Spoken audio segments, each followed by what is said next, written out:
आपण पाहू शकता काटोल तालुक्यातील पारडसिंगा गावातील जिल्हा परिषद शाळेची दुरावस्था. मी रोशन बघते आपणास दाखवत आहे. ही जिल्हा परिषद शाळा आहे, जुनी जिल्हा परिषद शाळा. नवीन शाळा आता जी बनलेली आहे ती बाजूला आहे. आता जी जुनी इमारत आहे या शाळेची, जिल्हा परिषद शाळेची, जिल्हा परिषद शाळेवर कनिष्ठ महाविद्यालय होते, 11-12 वगैरे होती, सध्या नाही आहे. आणि या शाळेतील जे जुनी इमारत आहे त्यातील ज्या वस्तू आहे हे बघा, तुम्हाला दाखवतो आहे. ह्या वस्तू चव्हाट्यावर पडलेल्या आहे. म्हणजे उद्या कुठलाही कुणी पण या वस्तूची चोरी होण्याची दाट शक्यता राहू शकते. हे बघा, ओपन आहे आणि हे बघा तुम्हाला दाखवतो आहे. हे ओपन आहे, हे सर्व टेबल खुर्च्या वगैरे इथे पडलेल्या आहे.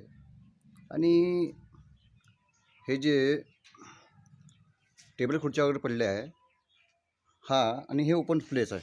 हे बघा तुम्हाला दाखवतो, गेट ओपनच असते रात्रंदिवस आणि कधीही कुणीही येऊन या वस्तू चोरीला जाऊ शकतात. यासाठी हे बघा दाखवतो आहे. यासाठी या शाळेच्या जेवढ्या जे काही बेंच असेल, बाक असेल, खिडक्या किंवा ज्या काही वस्तू असेल याचा निवाडा करून, हे बघा मी दाखवतो आहे, हे जिल्हा परिषद शाळा,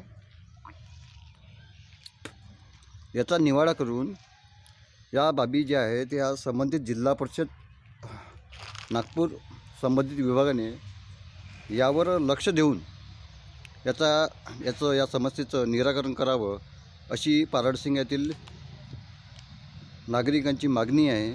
जेणेकरून या वस्तूचा जो काही पैसा असेल तो महाराष्ट्र शासनाच्या किंवा या जिल्हा परिषद शाळेच्या कामी येईल आणि त्यातून काही विकास कार्य साधता येईल अशी येथील पारडसिंगा येथील नागरिकांची मागणी आहे. मी रोशन बघते, पारडसिंगा.